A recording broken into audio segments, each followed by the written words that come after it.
Socialism के बारे में पढ़ लिया, हमने पढ़ा कि जो यूरोपियन सोसाइटी थी वो एग्रीकल्चर से इंडस्ट्रीज की तरफ शिफ्ट होती जा रही थी, ठीक है, इंडस्ट्रियलाइज होती जा रही थी सोसाइटी, राइट। तो अब हम पढ़ने जा रहे हैं रशियन रेवोल्यूशन के बारे में। रशिया एक ऐसी कंट्री, ठीक है, जहां पर ये जो सिचुएशन थी रिवर्स हो गई और जो वर्कर्स थे उन्होंने क्या बनाई, उन्होंने गवर्नमेंट बना ली। समझ आ रहा है? तो अब हम वही देखने जा रहे हैं, ठीक है। तो रशिया क्या है, one of the least industrialised city, है यूरोप की one of the least industrialised state था उस टाइम के हिसाब से, ठीक है, जबकि हम बात कर रहे हैं, ठीक है। अब क्या है कि यहां पर हमें क्या देखने को मिला, इस पार्ट में हम लोग 3 रेवोल्यूशन के बारे में पढ़ेंगे, ठीक है। एक तो 1905 का, एक 1917 फरवरी रेवोल्यूशन, एक 1917 का अक्टूबर रेवोल्यूशन, ठीक है। तो हम 3 रेवोल्यूशन के बारे में पढ़ेंगे आगे जाकर, ठीक है। अब क्या है यहां पर कि सोशलिस्ट ने, ठीक है, रशिया में अक्टूबर रेवोल्यूशन के थ्रू गवर्नमेंट को टुक ओवर कर लिया। अब ये अक्टूबर रेवोल्यूशन क्या है ये हम आगे जाकर पढ़ेंगे, ठीक है। उसके बाद क्या हुआ, मोनार्की जो थी, ठीक है, किंग जो थे वहां पर, जार जो थे, उनका फॉल हो गया, ठीक है। और क्या आई, एक गवर्नमेंट आई, वर्कर्स की गवर्नमेंट आई, ठीक है। और जितने भी इवेंट्स हुए अक्टूबर में इनको हम मिलाकर बोलते हैं द रशियन रेवोल्यूशन, ठीक है।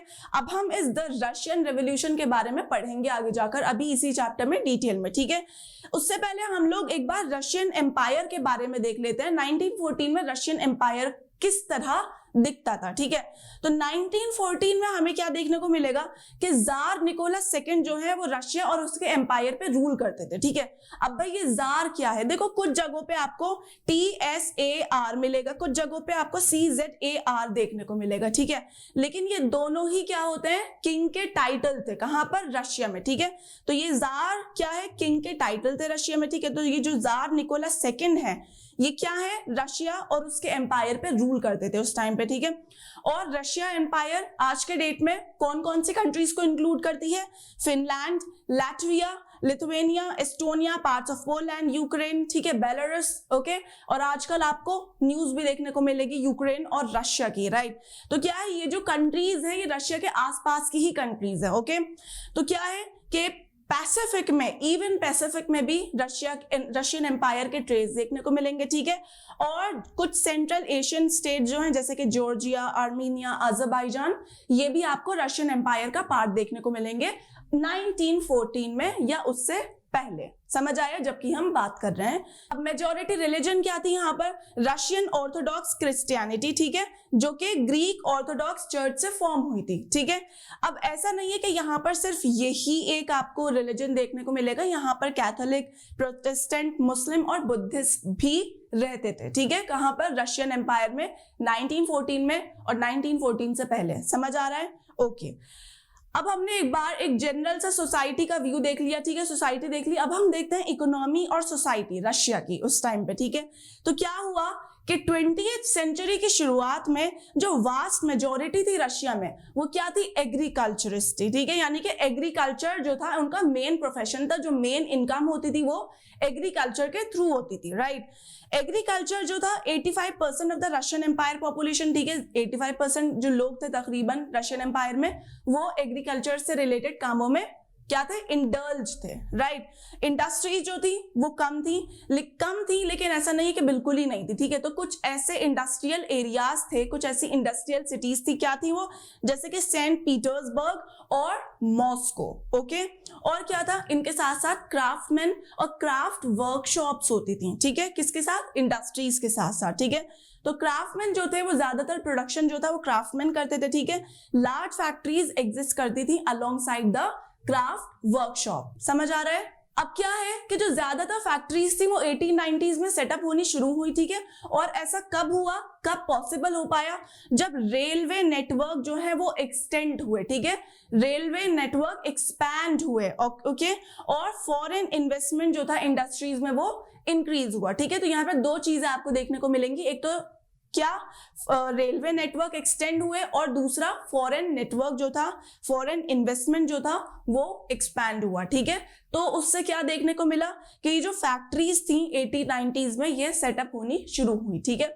अब देखो हम जब बात कर रहे थे यहाँ पर फैक्ट्रीज की, ठीक है, रशिया में फैक्ट्रीज की, तो हमें एक चीज ध्यान में रखनी है कि ये उस टाइम की बात कर रहे हैं कि रशिया के कंपैरिजन में जो दूसरी यूरोपियन कंट्रीज थी, ठीक है, वहां पर ऑलरेडी लोग क्या थे, इंडस्ट्रियलाइज होना शुरू हो गए थे, लेकिन रशिया अभी भी या उस टाइम में एग्रीकल्चरिस्ट ही था, ठीक है। जैसे कि हम फ्रांस और जर्मनी की बात लेंगे तो क्या देखने को मिला फ्रांस और जर्मनी में, कि फ्रांस में 40% और जर्मनी में 50% जो पॉपुलेशन थी वो एग्रीकल्चर रिलेटेड कामों में इंडल्ज थी, ठीक है। जो उनकी इनकम थी 40 और 50% रिस्पेक्टिवली की इनकम वो किससे आती थी, एग्रीकल्चर से आती थी, समझ आया।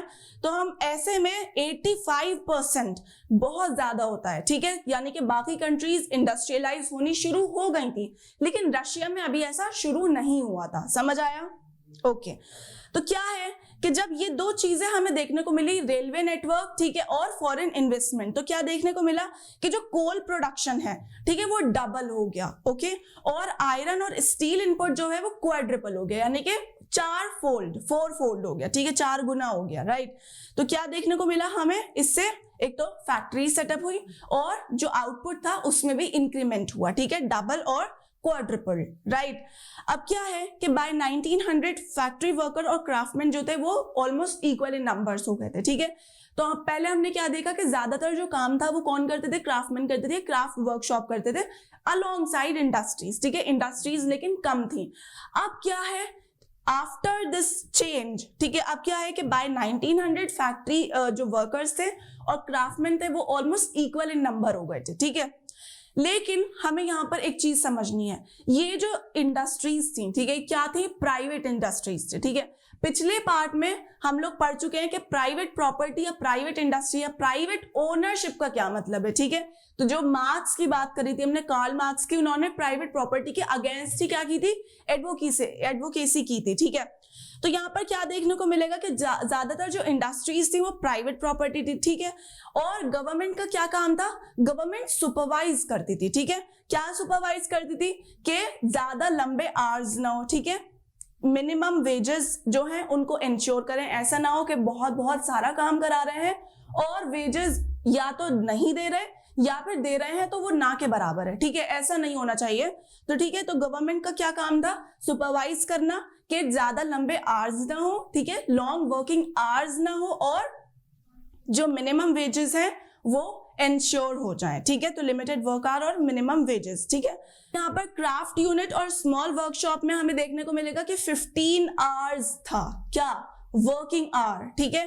फैक्ट्रीज में 10 to 12 आवर था, ठीक है। तो इतना लंबा लंबा टाइम था और इतने लंबे टाइम तक काम करना पड़ता था वर्कर्स को, ठीक है। तो यही हमने जब इंडस्ट्रियलाइजेशन का टाइम देखा यूरोप में, ठीक है, पिछले पार्ट में जब हमने पढ़ा, यही हमने देखा था कि जो वर्किंग आवर्स थे वो बहुत लंबे थे और जो वेजेस थे वो बहुत कम थे। द सेम थिंग हियर, ठीक है, रशिया में देखने को मिली कि जो वर्किंग आवर्स थे बहुत लंबे थे, ठीक है, क्राफ्ट यूनिट 15 आवर्स 10 से 12 घंटे, ठीक है, और जो वेजेस थे वो बहुत कम थे, ठीक है। एकोमोडेशन जो है वैरीड फ्रॉम रूम टू डॉर्मेटरीज, ठीक है। तो एकोमोडेशन भी कोई बहुत अच्छी नहीं थी, ठीक है, ऐसा नहीं कि बहुत अच्छी लिविंग कंडीशन थी, ठीक है, वर्कर्स की बात कर रहे हैं हम यहाँ पर, ठीक है। तो जो एकोमोडेशन थी it varied from room to dormitories, ठीक है। तो यहाँ पर आप लोग एक फोटो देख सकते हो, वर्कर्स स्लीपिंग इन बंकर्स, और ये कब की पिक्चर है, प्री रेवोल्यूशनरी रशिया, मतलब रशिया में रेवोल्यूशन, इनकलाब आने से पहले की पिक्चर है ये, समझ आया। ओके, अब देखो जब हम वर्कर्स की बात करते हैं ना, तो वर्कर्स जो थे वो डिवाइडेड थे, ठीक है, डिवाइडेड सोशल ग्रुप। अब ये कैसे डिवाइडेड थे, कुछ वर्कर्स ऐसे थे जो कि गांव से आकर बस गए थे, ठीक है, कंट्री साइड से आकर सिटीज में बस गए थे, ठीक है, कुछ ऐसे थे जो ऑलरेडी सिटीज में थे, ठीक है। तो यानी कि यहाँ पर भी श्रेणी बन गई, राइट, यहाँ पर क्या बन गया, एक हायरार्की बन गई, ठीक है। तो डिवाइडेड थे social group, divided social group, ठीक है, इस पर ध्यान देना है। और सिर्फ सोशल ग्रुप ही डिवाइडेड नहीं थे, बल्कि स्किल वाइज भी जो वर्कर्स थे वो डिवाइडेड थे। अब स्किल वाइज डिवाइड होने का क्या मतलब है कि जो मेटल वर्कर्स थे, ठीक है, फॉर एग्जांपल के तौर पे बता रही हूँ आपको, जो मेटल वर्कर्स थे उनको हायरार्की में ऊपर समझा जाता था, ठीक है, ऊपर, सबसे ऊपर मेटल वर्कर्स, क्योंकि उनके काम में ज्यादा स्किल, ज्यादा प्रेसिजन चाहिए, ठीक है, और बाकी नीचे जो है वो बाकी के जितने भी वर्कर्स हैं, ठीक है। तो सबसे ऊपर हायरार्की में कौन आ गए, मेटल वर्कर आ गए, ठीक है। तो ये भी एक डिवाइड हो गया ना, डिवीजन हो गया वर्कर्स का स्किल के अकॉर्डिंग, कि जिसका जितना ज्यादा प्रेसिजन है, जिसमें जितनी ज्यादा स्किल है उसको उतना ऊपर समझा जाएगा, ठीक है। तो आपको यहाँ पर क्या देखना है कि सोशल ग्रुप और बाय स्किल ये इन तरह से इन दोनों फैक्टर्स से डिवाइडेड थे। कौन? Workers in Russia. ओके, कब? प्री रेवोल्यूशनरी टाइम्स में, राइट। विमेन की बात करें तो देखो विमेन का इन्वॉल्वमेंट एक इंपॉर्टेंट इंडिकेटर होता है, ठीक है। तो हमने इंडस्ट्रियलाइजेशन के टाइम में क्या देखा कि विमेन, चिल्ड्रन, मेन, ठीक है, सभी लोग काम कर रहे थे, ठीक है। अभी हम रशिया की बात करेंगे तो विमेन का जो प्रोपोर्शन था that was 31% of the factory labour force. कब? 1914 में, ठीक है। तो जितने भी लेबर फोर्स थे उसका 31%, 31% विमेन फॉर्म करती थी, विमेन कॉन्स्टिट्यूट करती थी, ठीक है। लेकिन ये इतना कॉन्स्टिट्यूट तो करती थी, बट स्टिल जो इनकी वेजेस थे विमेन की, ठीक है, सैलरी थी, वो क्या थी? They were paid less than men, men से कम थी। और कितनी कम थी? About half and 3/4 of a man's wage, right. Okay, तो ये हमें अलग अलग जगहों पर, काफी जगहों पर देखने को मिलेगा, ठीक है। तो क्या है कि डिवीजन अमंग वर्कर्स ड्रेस और मैनर में भी था। देखो जब हम बात करते हैं किसकी, जब हम रेवोल्यूशन की बात करते हैं, ठीक है, तो हमें क्या देखने को मिलता है कि रेवोल्यूशन का मतलब ये नहीं है कि सेंटर में जाकर गवर्नमेंट को हटा दो, ठीक है, गवर्नमेंट को हटाकर दूसरी गवर्नमेंट को इंस्टॉल कर दो या एस्टैब्लिश कर दो।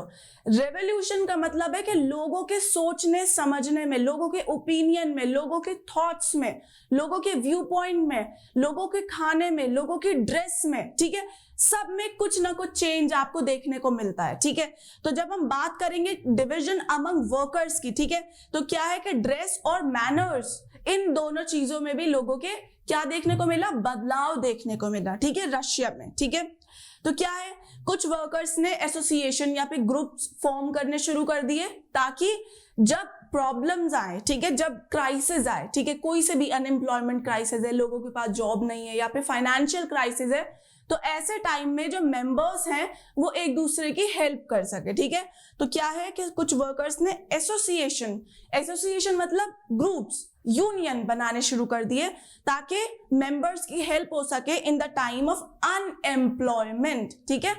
अब देखो क्या है, इतने सारे डिवीजन थे, इतने सारे हायरार्कीज बनी हुई थी, वर्कर्स यूनाइटेड नहीं थे, ठीक है, वर्कर्स एक साथ नहीं थे, ठीक है, डिवाइडेड थे। उसके बावजूद वर्कर्स डिड यूनाइट, ठीक है, उसके बावजूद वर्कर यूनाइट हुए और जो वर्क था उसको स्ट्राइक किया, वर्क पर हड़ताल शुरू करी उन्होंने, ठीक है। तो despite division workers did unite to strike work. समझ आया?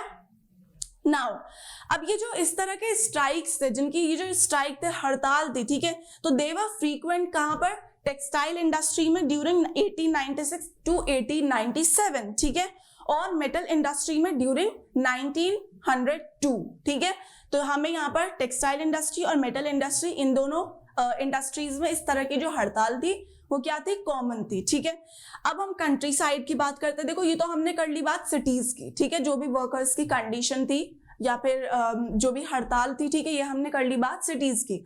अब हम एक बार जरा कंट्री साइड की बात करते हैं, विलेजेस की बात करते हैं, ठीक है। तो क्या देखने को मिलेगा कि जो पीजेंट्स थे वो ज्यादातर लैंड को कल्टीवेट करते थे, ठीक है, और नोबिलिटी, क्राउन और ऑर्थोडॉक्स चर्च जो था वो ज्यादातर प्रॉपर्टी को ओन करते थे।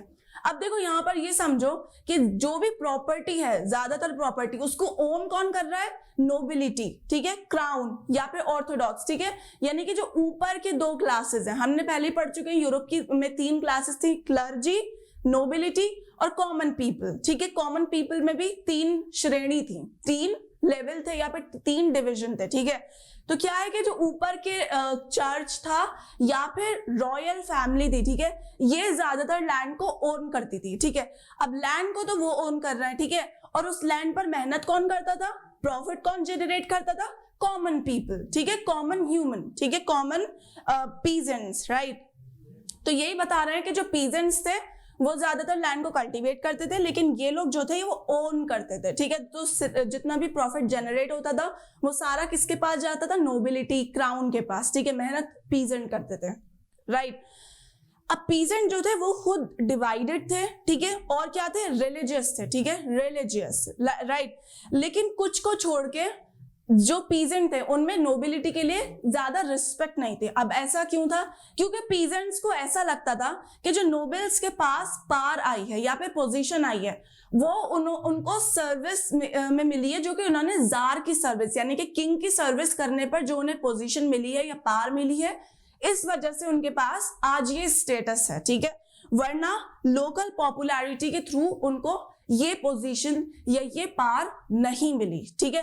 आप इस तरह से समझ सकते हो कि किनको, पीजेंट्स को लगता था कि इनके पास, नोबल्स के पास जो भी पावर है वो किसकी वजह से, जार की वजह से है, क्योंकि जार की सर्विस करते थे, ठीक है। तो क्या है, लोकल पॉपुलैरिटी की वजह से इनको नहीं मिले, ठीक है। तो पीजेंट्स जो थे वो क्या चाहते थे, पीजेंट की मांग ये थी, पीजेंट की डिमांड ये थी कि जो लैंड है वो नोबल्स से लेकर हमें दे दी जाए, ठीक है। लैंड जो है वो किससे, नोबल से लेकर पीजेंट को दे दी जाए, ठीक है। जो लोग उसको असल में कल्टीवेट कर रहे हैं उनको दे दी जाए, ठीक है। तो क्या है, इसीलिए जो पीजेंट्स उन्होंने फ्रीक्वेंटली, काफी जल्दी जल्दी रेंट को पे करने से मना कर दिया, और इवन जो लैंडलॉर्ड्स थे उन तक का मर्डर किया, ठीक है। तो क्या है, दो चीजें देखने को मिली कि कई बार किन्होंने, पीजेंट्स ने जो रेंट था उसको पे करने से मना कर दिया, और जो लैंडलॉर्ड्स थे उन तक को मर्डर कर दिया, ठीक है। तो हमें ये देखने को मिला यहाँ पर। अब 1902 में तक हमने क्या देखा कि ये जो था, ये जो भी चल रहा था, ठीक है, ये साउथ रशिया में फैल गया, ठीक है, 1902 में, ठीक है। ये काफी ज्यादा कॉमन हो गया, फ्रीक्वेंट हो गया, ठीक है, लार्ज स्केल पे होने लगा, कहां पर, साउथ रशिया में। और 1905 तक ये जो भी चल रहा था ये पूरे के पूरे रशिया में फैल गया, ठीक है। 1902 तक तो सिर्फ साउथ रशिया में था, ठीक है, क्या कि जो भी रेंट को पे करने से मना कर रहे थे या फिर मर्डर कर रहे थे लैंडलॉर्ड्स को, ठीक है। लेकिन ये 1905 तक पूरे के पूरे रशिया में फैल गया, समझ आया। तो क्या है कि रशियन पीजेंट जो थे वो यूरोपियन पीजेंट से थोड़े डिफरेंट थे। अब ठीक है, अब हमने इनकी जो क्राइसिस था वो हमने देख लिया, हमने पीजेंट्स की डिमांड देख ली। अब हम एक बार देख लेते कि रशियन पीजेंट जो थे वो यूरोपियन पीजेंट से थोड़ा सा डिफरेंट थे। और ऐसा क्यों था, देखो ऐसा इसलिए था क्योंकि रशियन पीजेंट जो थे ना, उनकी एक इंपॉर्टेंट फीचर ये थी कि ये लोग अपनी लैंड को पूल कर लेते थे। अब लैंड को पूल करने का क्या मतलब है, लैंड को कलेक्ट कर लेते थे, ठीक है। तो क्या है कि अलग अलग फार्मर्स के पास बहुत सारी छोटी छोटी लैंड होल्डिंग्स है, मान लो ये सब लैंड होल्डिंग्स है, ठीक है। तो ये लोग क्या करते थे, रशियन पीजेंट्स, ये लोग इन सब को मिलाकर, ठीक है, इन सब को मिलाकर एक बड़ी लैंड बना लेते थे, ठीक है।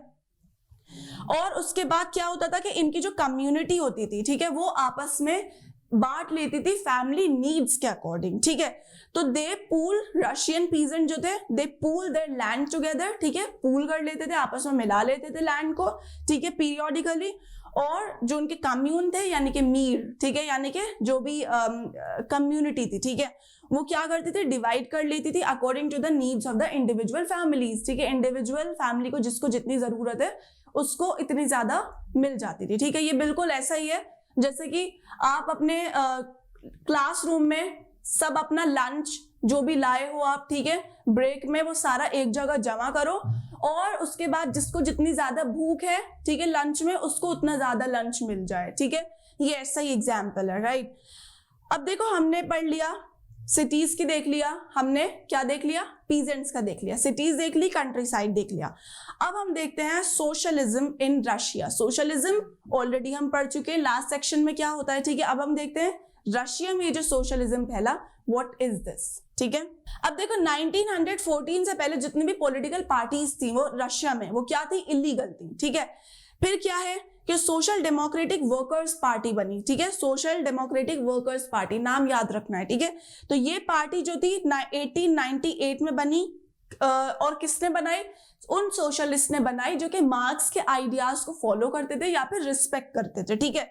मार्क्स के बारे में या फ्रेडरिक एंजल्स के बारे में हम पहले ही पढ़ चुके हैं, ठीक है। तो क्या है, ये जो पार्टी थी, it was founded by those socialist in 1898 who respected the Marx, the ideas of the Marx, right, Karl Marx की, ठीक है। लेकिन इसने कुछ टाइम तक, इस ऑर्गेनाइजेशन ने कुछ टाइम तक इलीगल ऑर्गेनाइजेशन की तरह काम किया बिकॉज ऑफ गवर्नमेंट पुलिसिंग, ठीक है। तो गवर्नमेंट जो थी वो नजर रखी हुई थी, ठीक है। तो जैसा आपको बताया 1914 से पहले सब पॉलिटिकल पार्टी जो थी इलीगल थी, गवर्नमेंट ने नजर रख रखी थी, ठीक है। तो इस वजह से इस पार्टी को काफी टाइम तक क्या करना पड़ा, एक इलीगल ऑर्गेनाइजेशन के तौर पे काम करना पड़ा, ठीक है। अब इस ऑर्गेनाइजेशन ने, सोशल डेमोक्रेटिक वर्कर्स पार्टी ने न्यूज़पेपर सेटअप किया, ठीक है, न्यूज़पेपर सेटअप किए, मोबिलाइज किया वर्कर्स को, यानी कि मोबिलाइज का मतलब होता है वर्कर्स को कि एक जगह इकट्ठा किया वर्कर्स को, ठीक है, और ऑर्गेनाइज किया, ठीक है, मोबिलाइज किया, इकट्ठा किया और फिर उनको ऑर्गेनाइज किया, ठीक है, तरतीब से प्लानिंग की, ठीक है। अब ये जो पार्टी थी, क्या, Russian social democratic workers party इन 1903, ये डिवाइड हो गई दो पार्ट्स में, ठीक है, मेंशेविक और बोल्शेविक। बच्चों यहाँ पर ध्यान से सुनना, क्यों? क्योंकि हमें इससे रिलेटेड आगे पढ़ने को मिलेगा बोल्शेविक रेवोल्यूशन, समझ आया, ठीक है। तो ये जो पार्टी थी ये दो पार्ट में, दो फैक्शन में डिवाइड हो गई। फैक्शन मतलब दो ग्रुप, एक ही कम्युनिटी में या एक ही ग्रुप के में जो दो ग्रुप बट जाते हैं उनको फैक्शन बोलते हैं, ठीक है। तो ये दो पार्ट में डिवाइड हो गई, मेंशेविक और बोल्शेविक। बोल्शेविक का मतलब है मेजॉरिटी, मेंशेविक का मतलब है माइनॉरिटी, राइट। अब ये क्यों डिवाइड हुई थी ये मैं आपको आगे पढ़ाऊंगी, अभी आगे आएगा, ठीक है। अभी आप इतना याद रखो कि ये 1903 में दो पार्ट में डिवाइड हो गई, बोल्शेविक और मेंशेविक, ठीक है। अब क्या है, देखो, कुछ रशियन सोशलिस्ट को ऐसा लगने लगा, ठीक है, वो ऐसा मानने लगे कि जो रशियन पीजेंट्स हैं, ठीक है, ये नेचुरल सोशलिस्ट हैं।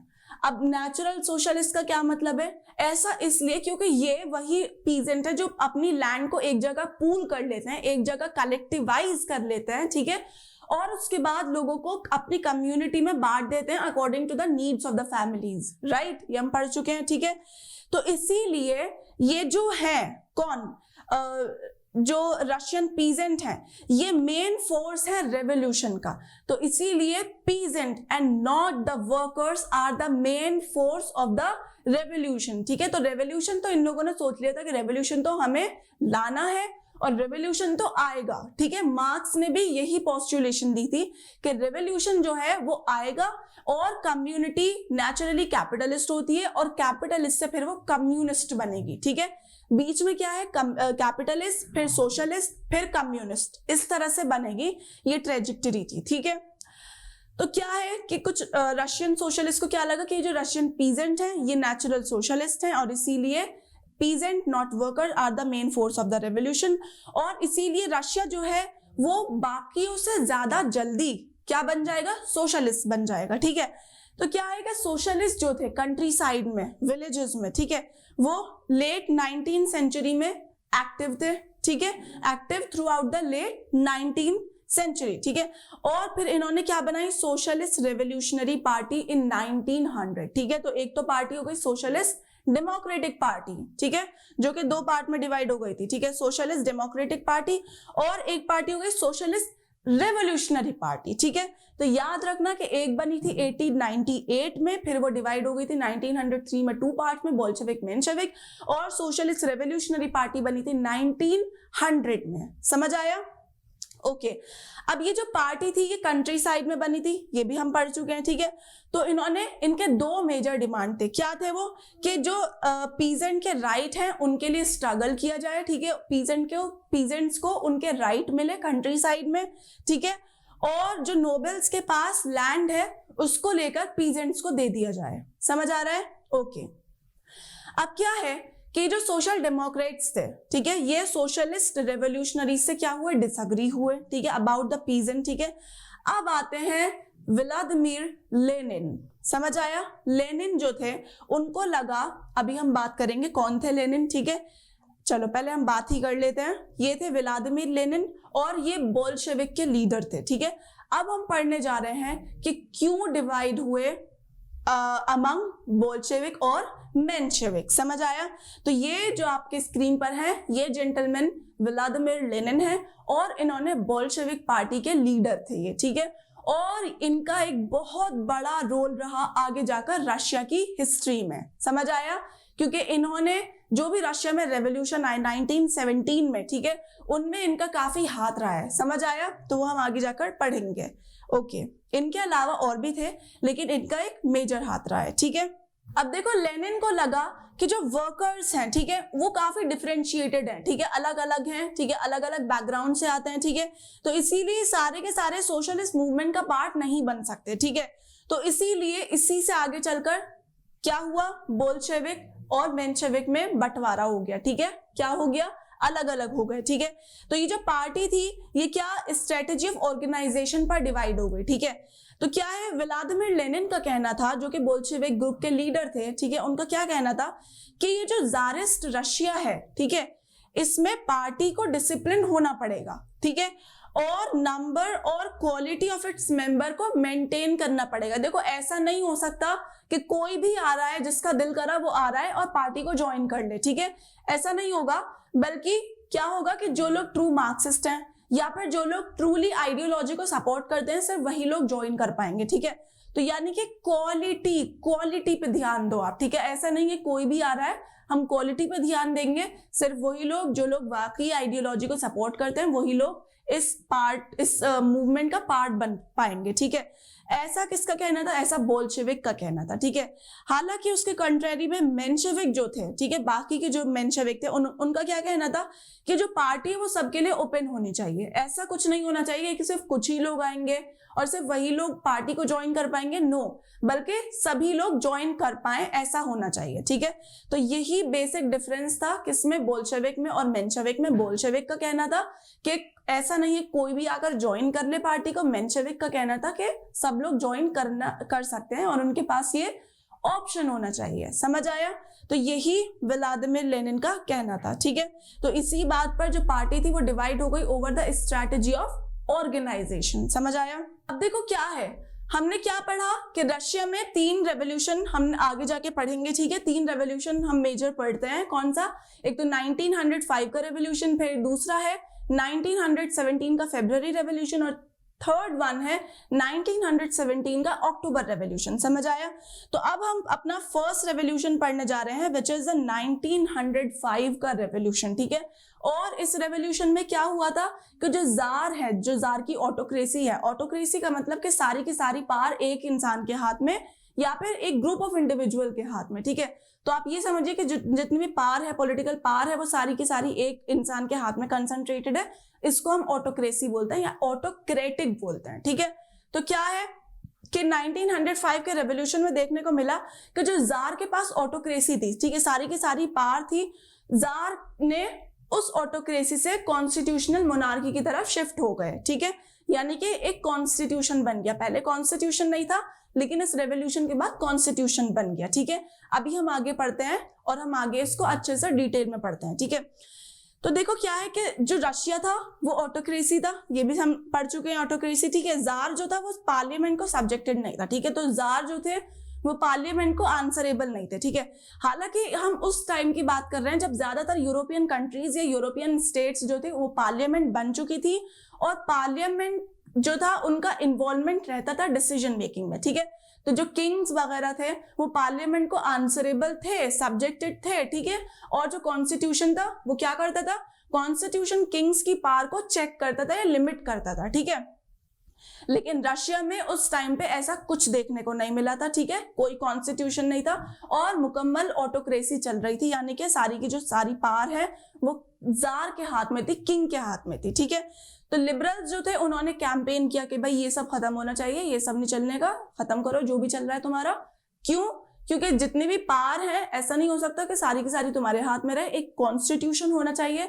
लिबरल्स ने कॉन्स्टिट्यूशन की डिमांड की कि कॉन्स्टिट्यूशन होना चाहिए और इस कॉन्स्टिट्यूशन के लिमिटेशंस में, इस कॉन्स्टिट्यूशन के दायरे में रहकर आप काम करेंगे, ठीक है। तो ये लिबरल्स की डिमांड थी, ठीक है।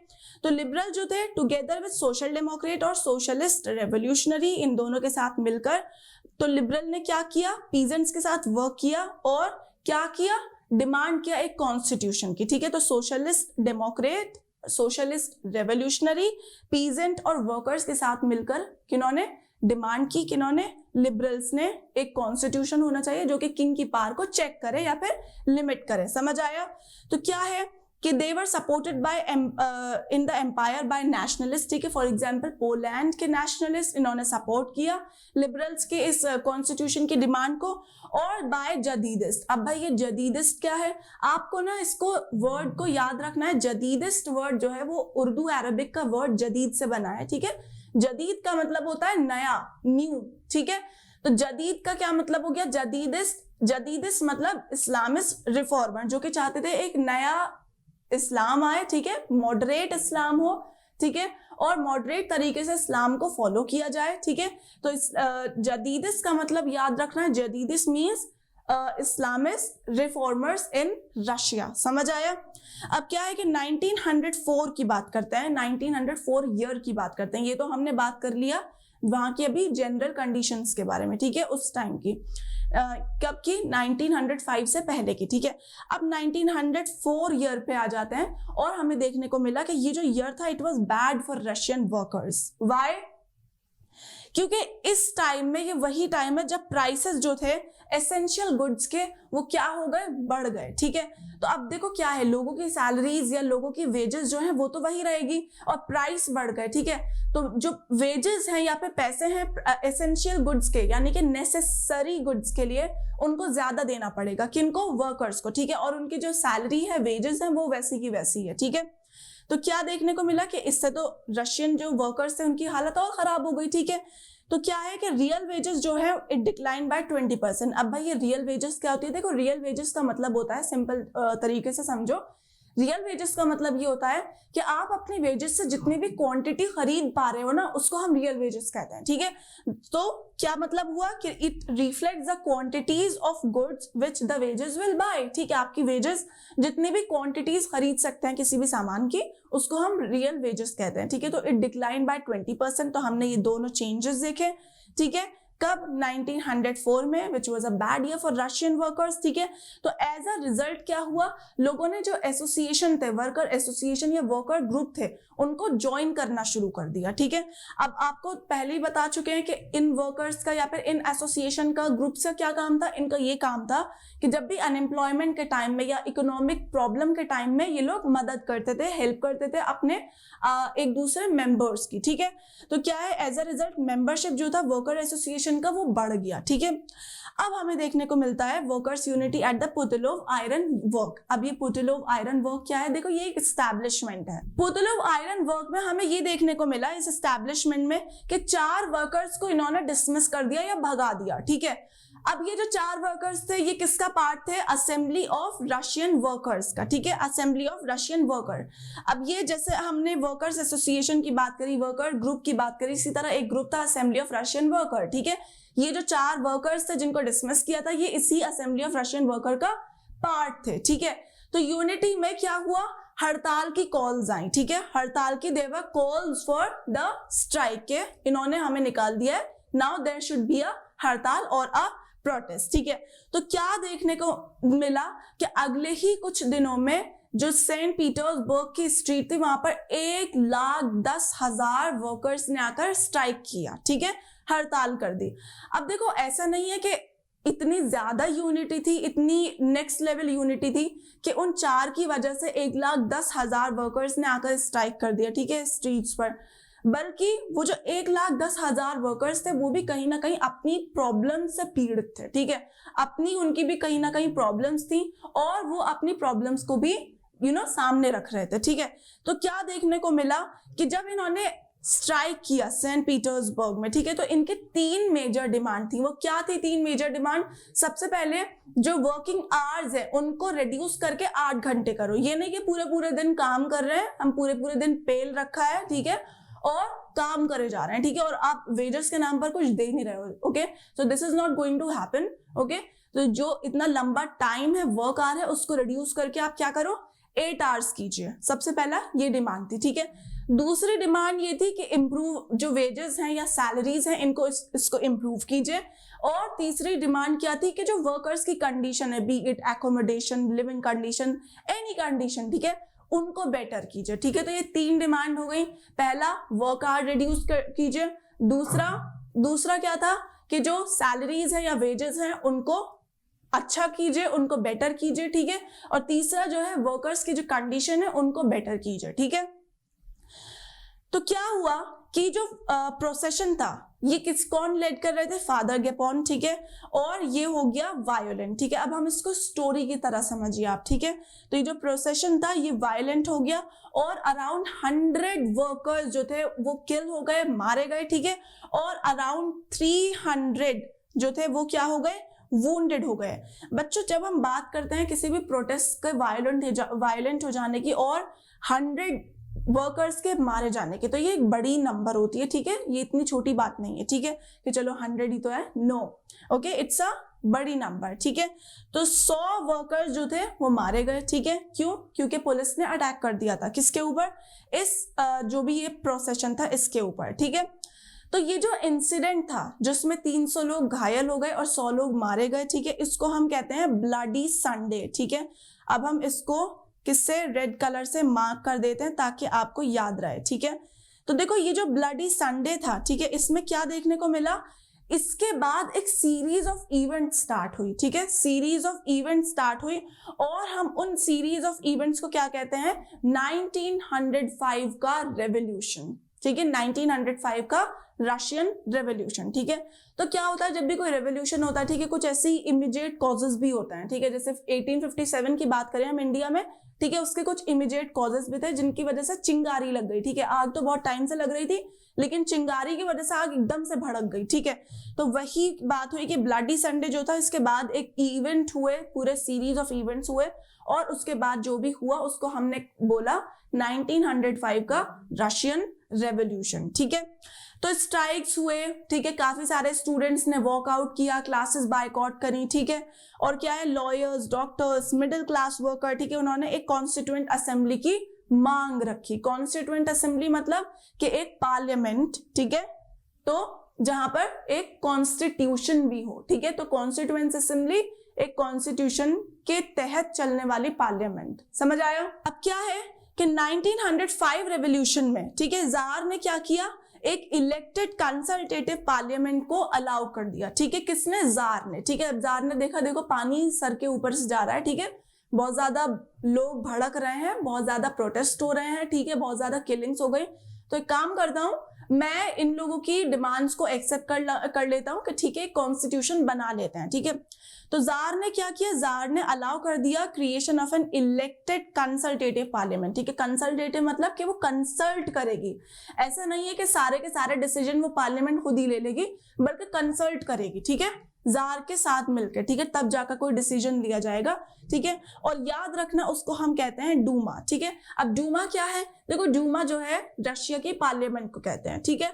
अलग अलग पार्लियामेंट का आप जाकर नाम पढ़ेंगे चैप्टर्स में, ठीक है, जैसे कि हम जर्मनी की पार्लियामेंट को राइक्सटाग बोलते हैं, ठीक है, वो हम आगे के चैप्टर में पढ़ेंगे, ठीक है। इसी तरह रशिया की पार्लियामेंट को क्या बोलते हैं? डूमा, ठीक है, जैसे इंडिया की पार्लियामेंट को संसद कहते हैं, ठीक है, बिल्कुल इसी तरह, तो याद रखिएगा, ठीक है। तो जार ने क्या किया? अलाउ कर दिया during 1905 for an elected consultative parliament और ड्यूमा, ठीक है। तो क्या हुआ कि लार्ज नंबर ऑफ एसोसिएशन और ट्रेड यूनियन जो थी वो 1905 से पहले एग्जिस्ट करती थी, लेकिन 1905 के बाद उनको इलीगल बना दिया गया, ठीक है, काफी सारी एसोसिएशंस को और ट्रेड यूनियंस को, ठीक है। काफी सारी पॉलिटिकल एक्टिविटीज पे क्या हो गई? रिस्ट्रिक्शंस लग गई, क्यों? क्योंकि जो जार थे, किंग थे, वो बहुत ज्यादा कॉन्शियस हो गए थे, ठीक है, मोहतात हो गए थे कि भाई अब लिमिट कर देते हैं, बहुत ज्यादा सिक्योरिटी बढ़ा देते हैं, कहीं ऐसा ना हो कि अभी तो मैंने सिर्फ एक पार्लियामेंट को अलाउ किया है, एक कॉन्स्टिट्यूशन को अलाउ किया है, कल को ये लोग मुझे गद्दी से उतार दें, ठीक है, कल को मुझे ये लोग किंग से ही हटा दें, और ऐसा हुआ 1917 में किंग से ही हटा दिया, ठीक है, रेवोल्यूशन में, ठीक है। लेकिन फिर भी तो जार ने क्या किया? काफी ज्यादा बैन कर दिया, ठीक है, काफी 1905 से पहले काफी ऑर्गेनाइजेशन एग्जिस्ट करती थी, but they were made illegal now, काफी रेस्ट्रिक्शंस लग गई पॉलिटिकल एक्टिविटीज पर, ठीक है। जार ने डूमा को इलेक्ट किया, री इलेक्ट किया, ठीक है, और जार क्या थे? वो बिल्कुल नहीं चाहते थे कि उनकी फंक्शनिंग पर या उनके पार पर कोई सवाल उठाए या फिर कोई क्वेश्चन करे उनसे, ठीक है। जार क्यों? क्योंकि उनसे उनकी पार कम हो रही थी, वो नहीं चाहते थे कि वो किसी को भी आंसरेबल हो, ठीक है। तो jar didn't want any questioning और रिडक्शन टू हिज पावर, ठीक है। जो थर्ड ड्यूमा थी, ठीक है, जार ने उसमें क्या? कंजर्वेटिव्स को फिल कर लिया सारा। कंजर्वेटिव मतलब जो हम ऑलरेडी पढ़ चुके हैं लास्ट पार्ट में, ठीक है। और जो लिबरल्स थे या रेडिकल थे उनको पार्लियामेंट से बाहर रखा कि भाई तुम बाहर ही बैठो, तुम अंदर आओगे तो तुम लोग क्या करोगे? अपने डिसीजन भी मनवाओगे, समझ आया? तो लिबरल्स और रेडिकल्स को बाहर रखा गया, ठीक है। तो ये हमने पढ़ लिया 1905 के रेवोल्यूशन के बारे में, ठीक है, जो कि एक बड़ा टर्ब्यूलेंट टाइम था। इसके बाद हम 2 रेवोल्यूशन के बारे में और पढ़ेंगे, और इस रेवोल्यूशन में जो जार की पावर्स थी वो ऑटोक्रेसी से शिफ्ट होकर एक कौन सी कॉन्स्टिट्यूशनल मोनार्की में शिफ्ट हो गई, ठीक है, कॉन्स्टिट्यूशन एक बन गया और मोनार्की कॉन्स्टिट्यूशन के तहत चलने लगी। समझ आया? ओके